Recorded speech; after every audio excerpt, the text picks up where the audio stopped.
Tama nga kapag nag-decide ka na mag-level up sa buhay mo.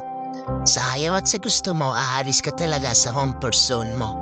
Yung mga bagay na hindi mo ginagawa dati, kailangan mo nang gawin ngayon.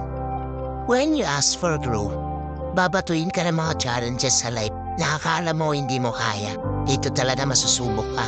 Life will stretch everything to you. Your finances, expenses, lifestyle, mindset mo. Especially awareness mo sa mga bagay-bagay na nangyayari sa life mo. Hindi mo to matatakasan kapag gusto mo ng breakthrough. Because the universe will see kung talaga bang deserving ka sa mga bagay na gusto mo makuha. Lahat ay may kapalit. If you ask for success, when you should invest time, effort, passion, and persistence sa ginagawa mo. Kaya kung napanood mo to, accept the challenges na binibigay sa'yo. Embrace it. Naniniwala ako na kapag nalampasan mo yan, worth it lahat ang pagod mo.